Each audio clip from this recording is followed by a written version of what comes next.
Hey guys, so welcome back to my YouTube channel. Today we're talking about side hustles. Okay, um, I think an ideal side hustle is something where you put in enough work and effort at the beginning, and then to maintain it is not as difficult as maintaining a 9 to 5. Some of us are lucky; we don't have to maintain our 9 to 5. Some of us are not so lucky. We work.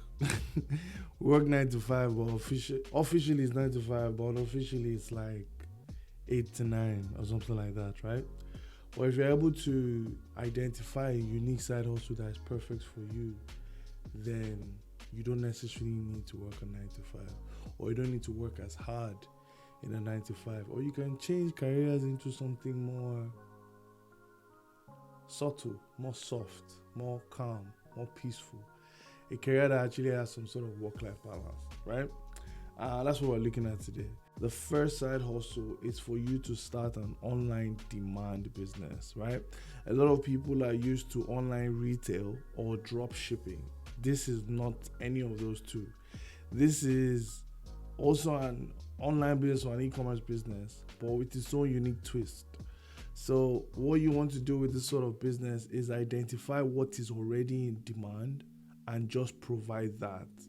That way, you know how to constantly get supply. You can identify ways to get supply of those items and always have them ready. Okay, so give you an example. It could be household items, it could be groceries, it could be food, it could be fashion, it could be arts and craft. Whatever it could be, it's one of those things where you can niche down, or you can open a general online demand business. And the reason why these things are the reason why people can be so successful, let me put it that way, in these sort of businesses, is because it's an online demand business. You've looked at it, you've seen that, okay, you know what, there's a lot of demand for these things. Most likely consumer packaged goods and fast moving consumer goods that are still gonna sell anyway. People must eat.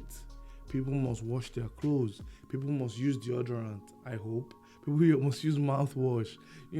These are just examples of what I've seen work. I've always tilted towards more of a fashion space, or more of some sort of niche arts and craft space. So I used to have a phone wallpaper side hustle I used to do in the past, where I would customize people's names on the wallpaper. It was a successful business. I enjoyed doing it, but I had to stop it, right? So now that I've given you the idea of the online demand business, let me explain what are the major pros. Again, it's based on online demand. So it's low inventory, because if you want to buy something if you are selling something that you bought from, let's say, a grocery store, let's say you bought it from like a Tesco, you bought it from a ShopRite, or whatever or Pick and Pay, whatever it is you have in your area, you don't have to buy those things in bulk and keep it in your house, right? You know that when somebody places an order for it, you can easily go to those shops and pick it from there. So it's low inventory, it's also low man management. You can run the show yourself. It can be a one-man show business. What else do I have here? In terms of cost to set up, your cost can be really, really low. What do you need to do? Probably create. I'm going to talk about that. Let me not spoil it. I'll talk about that. So we looked at the main pros. So what are the cons? Obviously, because it's easy to set up, you would expect that there's some level of high competition. It's just common sense. In these kind of businesses, the way you want to make people aware that you sell these products is you also run ads. So you run Facebook ads, you could run Google ads if you want to. And these things are not necessarily cheap nowadays, right? So there's some level of investment required there. Customer loyalty is very difficult. Again, you're selling products that people can easily find. One way to flip this on its head is you can actually find products that people can't easily find. So for example, a friend of mine, he's into poetry, right? So he now makes frames of that, of his poetry pieces. That's what he does now. And the way it works is he doesn't have to hold that frame. He doesn't have to hold the stock. All he needs to do is get a picture sample and put it on his e-store. And when people place an order for that particular frame, he sends it to the people that make the frame. They put his poetry, lyrics, and everything on it, and they ship directly to the customer. He doesn't even get to touch the product, right? So again, you might have to dig deep and understand what kind of idea works for you here, if it's even something for you. But again, it's not necessarily, because I've used so many examples of, maybe groceries or household items. It's not only limited to that. You can do other things as well. It's also a business that is very hard to scale, right? And the reason why it's hard to scale is because you don't necessarily own what you're selling. I don't know if that makes any sense.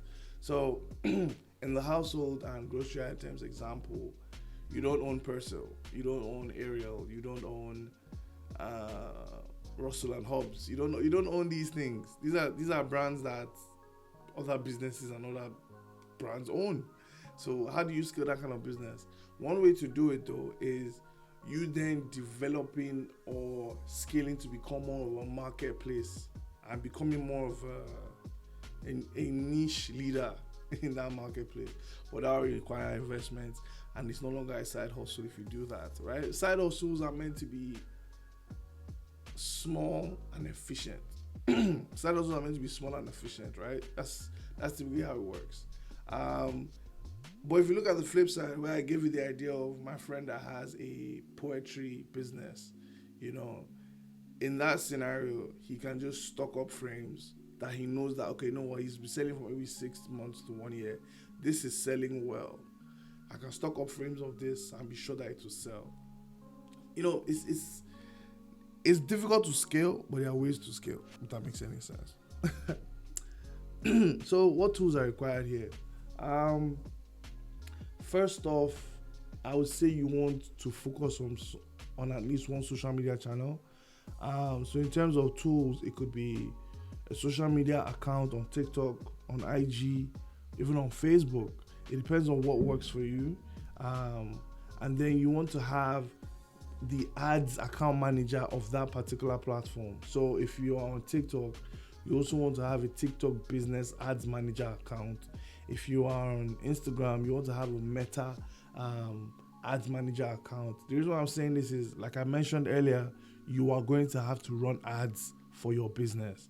And you want to make sure that you're not running ads within the social media account. You want to run ads from the business ads manager account. It just keeps things nicer. It keeps things more professional, and it actually makes things easier and more productive. A lot of people think that because it's easy to run the ads from within the app, you can easily do that, but you are leaving a lot of money on the table. Pro tip. What else do you need? So the next thing in terms of tools would be to have some sort of retail marketplace account. Okay, so when I say marketplace or retail marketplace, what I mean is, do you have Amazon where you are? If you have Amazon, set up your Amazon account, begin to sell on Amazon. It is not expensive. A lot of people think that these things are ridiculously expensive or are impossible or the competition is difficult. If you see problems, you would only see problems. Do not limit yourself by yourself, right? Give society the audacity to limit you. Keyword, give society the audacity to limit you. And they know that they dare not, because society, once you give them what they want and what they like, they fall in love with you. It's just common sense. It's natural. We are human beings. That's how we are. We are social creatures, right? So don't stop yourself by yourself, if you get what I'm saying.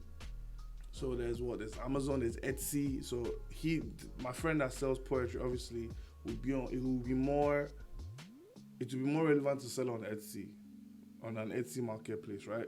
And there's so many. There's eBay.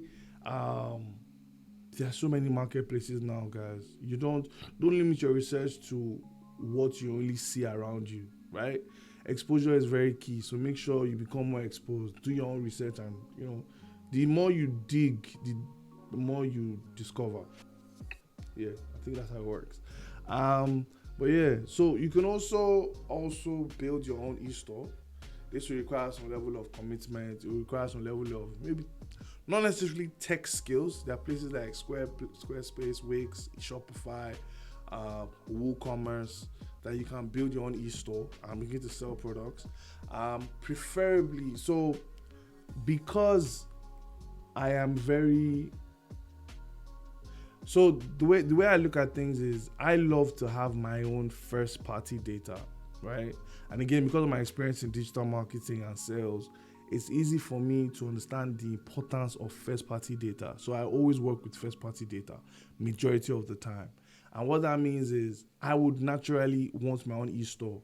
So that way when people are coming back to buy from me, they're giving me their email, they're giving me their first name, their surname, their phone number. They're basically telling me, you know what, we trust you enough to give you money to buy your product, and we trust you enough to give you our details. So I can become a friend. I can become somebody that they can get to know with time. So this is where email marketing comes in. This is where remarketing and retargeting on social media comes in. This is when you begin to even use your Google Ads retargeting, and it's all those kind of things. And you need first party data to be able to do that. You can't do that on a marketplace. You can't retarget your customers on a marketplace, right?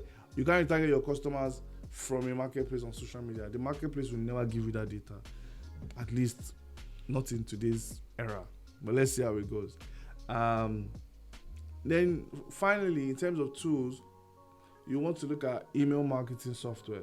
So in this scenario, in an online demand business, I would say Klaviyo or MailChimp.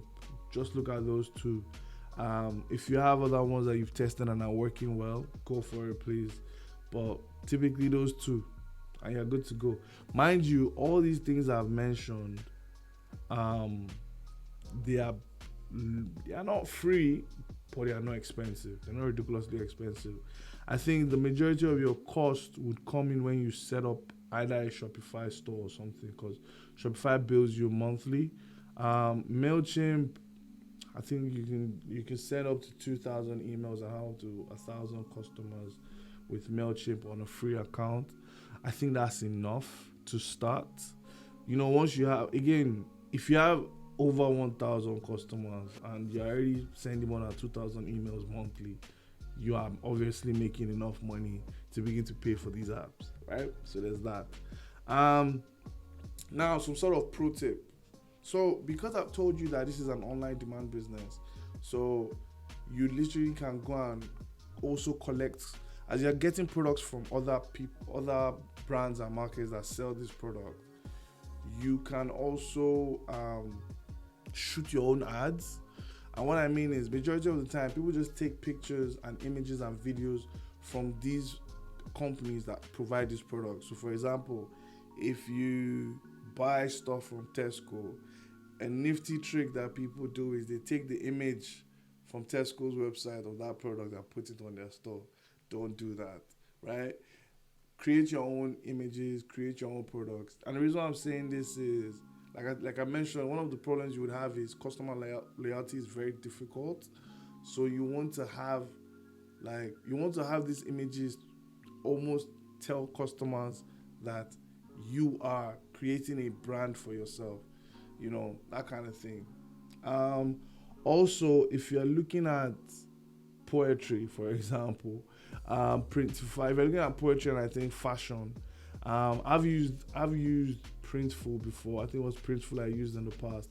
So there's Printful and Printify. I'll put their logos on their website on the screen so that you can look at that. And this is something that can also help in terms of building your online demand business. Don't focus too much on things that are not in demand, guys. How I will evaluate something being in demand is I would look at it and say, you know what, how many people do I know that buy this product at least once a month, right? That's how I would identify an online demand business.